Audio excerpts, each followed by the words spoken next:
Hello students, तो जैसा कि आप सभी लोगों का जो थर्ड शिफ्ट का एग्ज़ाम है आप सभी का 25 जुलाई का वो हो चुका है समाप्त। तो जो भी क्वेश्चंस यहाँ पर थर्ड शिफ्ट में पूछे गए 25 जुलाई को एसएससी सीजीएल के एग्ज़ाम में सभी का एनालिसिस करवाने वाले हैं। बस आपको क्या करना है कि वीडियो के लास्ट तक बने रहना है। बाकी आपको क्या वीडियो को लाइक कर देना है, साथ ही साथ शेयर कर देंगे और चैनल को ज़रूर सब्सक्राइब करके रखेंगे, क्योंकि जो हर एग्ज़ाम का एनालिसिस है वो आपको यहीं पर मिलता है। चाहे कोई भी एग्ज़ाम हो और कोई भी शिफ्ट हो, चाहे थर्ड फोर्थ, सभी का एनालिसिस यहाँ पर मिल जाता है। तो बस इसीलिए सब्सक्राइब करके आप लोग रख लेंगे। क्वेश्चन देखेंगे यहाँ पर। क्वेश्चन आपका पूछा गया था, एक्चुअली यहाँ पर गलत लिख गया, निम्न नहीं आपका निम्न होगा। यानी कि जो निम्न हिमालय है, यानी कि निम्न हिमालय और शिवालिक के बीच में कौन सी घाटी आती है। अगर निम्न हिमालय और शिवालिक के बीच की बात करें कि कौन सी घाटी आती है, तो दून इसका राइट आंसर हो जाएगा। यानी कि दूंस घाटी ऐसे आपका दिया होता है। तो दूंस घाटी होती है जो कि लघु हिमालय और बाया हिमालय के बीच में स्थित लंबवत घाटियाँ जो होती हैं उनको दून के नाम से आपका जाना जाता है। देखिए आपका यहाँ पर बाह्य हिमालय नहीं दिया हुआ था, क्योंकि जो बाह्य हिमालय होता है उसे शिवालिक के नाम से भी जाना जाता है। तो जो बाह्य हिमालय होता है वो शिवालिक होता है। तो ये आपका निम्न हिमालय और जो बाह्य हिमालय के बीच में आने वाली घाटियाँ होती हैं उनको दून के नाम से जाना जाता है।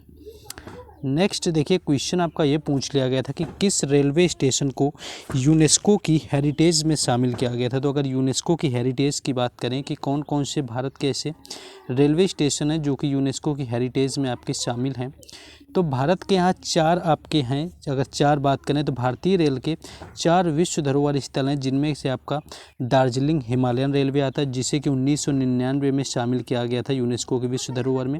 दूसरा आता है नीलगिरी माउंटेन रेलवे, जिसे कि 2005 में शामिल किया गया था। तीसरा आता है कालका शिमला रेलवे, जिसे कि 2008 में किया गया था।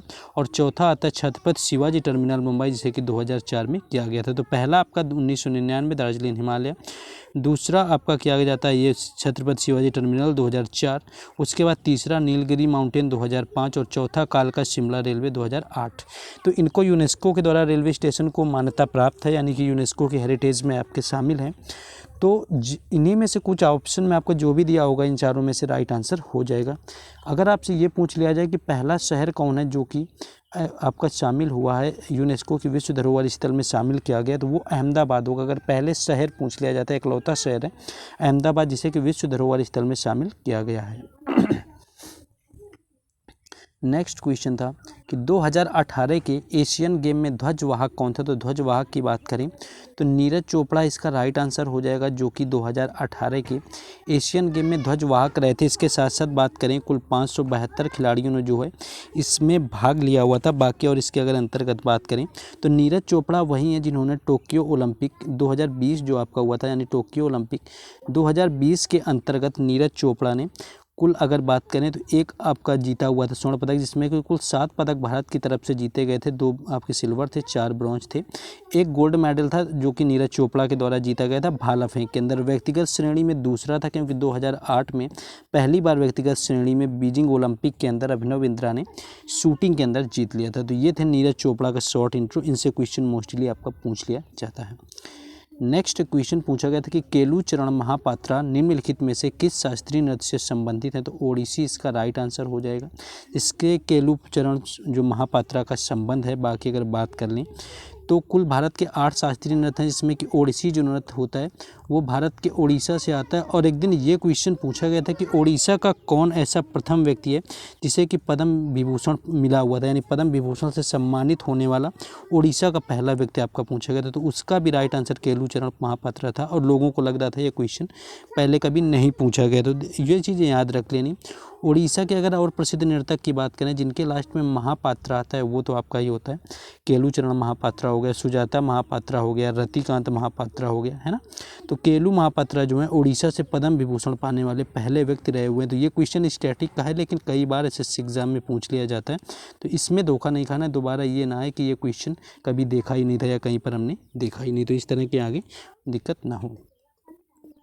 नेक्स्ट क्वेश्चन है कि मकर संक्रांति को माघसाजी किस राज्य में कहा जाता है। तो यहाँ पर अगर माघसाजी की बात कर लें कि किस राज्य में मकर संक्रांति को कहा जाता है, तो हिमाचल प्रदेश इसका राइट आंसर हो जाएगा, जहाँ पर माघ साजी के नाम से इसको जाना जाता है मकर संक्रांति को। और जो मकर संक्रांति केवल कहा जाता है वो उत्तर प्रदेश और बिहार इत्यादि में कहा जाता है। तमिलनाडु में जो इसे होता है, तमिलनाडु में पोंगल के नाम से जानते हैं। आपका गुजरात की बात कर लें तो गुजरात में पतंग महोत्सव के नाम से जानते हैं। हरियाणा पंजाब की बात कर लें तो लोहड़ी के नाम से जानते हैं। तो ये सारी चीज़ें याद रखते हुए चलना। तो इसमें यहाँ पर लोहड़ी, आपका पोंगल, पतंग उत्सव, मकर संक्रांति, माघ साजी, इसी नाम से आपका अलग अलग तरीके से हर राज्यों में विभिन्न आपके नामों से जाना जाता है। नेक्स्ट आगे देख लेंगे हम लोग। नेक्स्ट इसका कहा गया था कि स्थानीय रूप से जो होता है संस्कृत को साजी कहा जाता है। वॉइस को लेकर के आप लोग थोड़ा सा मैनेज कर लेंगे, हो सकता है थोड़ा इंटरप्शन हो रहा होता है तो क्या करें, बाहर आके बनाना पड़ता है, सिचुएशन ऐसी होती है, सब तरह की हैं, तो उनको मैनेज करते हुए यहाँ पर आप लोगों को वीडियो प्रोवाइड करा रहे हैं तो आप लोग मैनेज कर लेंगे। बाकी इन क्वेश्चंस का आपको PDF जो है वो टेलीग्राम चैनल और व्हाट्सएप ग्रुप दोनों पर दे दिया जाएगा, जिस पर आपको व्हाट्सएप ग्रुप और टेलीग्राम चैनल जो दोनों का लिंक है डिस्क्रिप्शन में दे दिया गया है, वहाँ से जुड़ जाना है।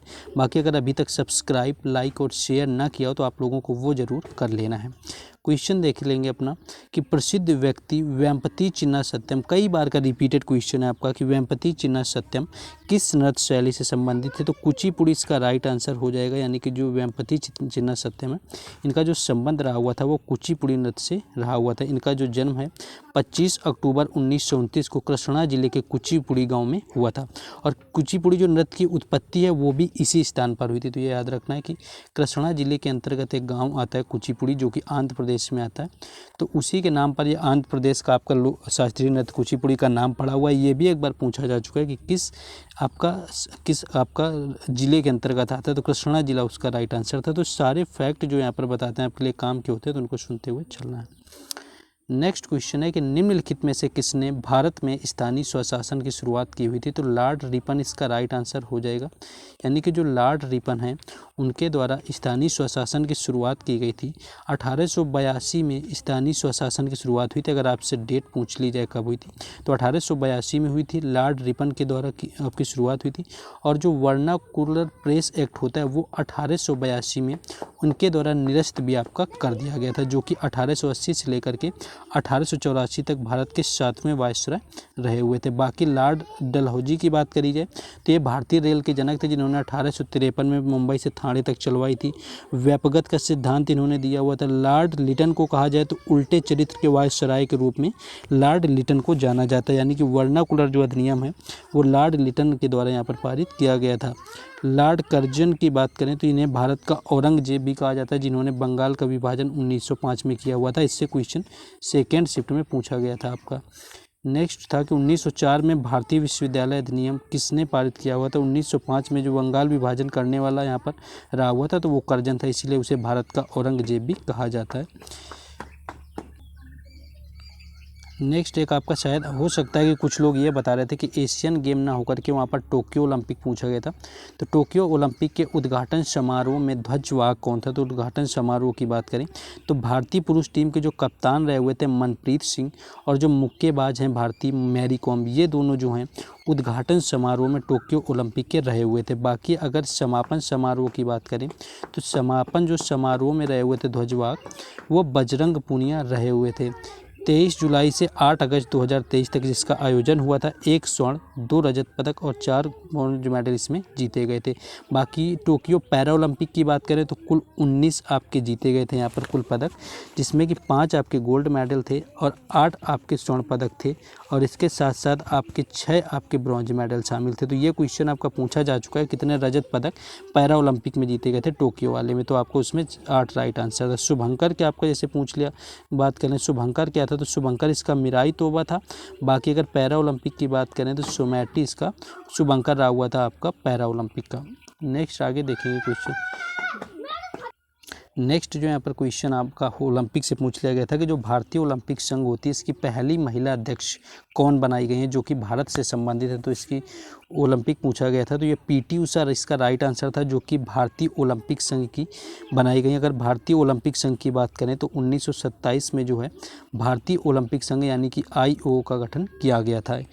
तो यहाँ पर ये PT उषा इन्हें गोल्डन गर्ल के नाम से भी जाना जाता है। अगर इनकी बायोग्राफी का नाम पूछ लिया जाए तो इनकी बायोग्राफी का नाम जो है गोल्डन आपका गर्ल हो जाएगा। इन्हें पायोली एक्सप्रेस के नाम से भी जाना जाता है। तो पायोली एक्सप्रेस भी इनको को कहा जाता है। तो इसके साथ जो वो भारतीय ओलंपिक संघ की महिला अध्यक्ष हैं तो वो पीटी उषा बनाई गई, यानी कि पीटी जो है इसका राइट आंसर हो जाएगा।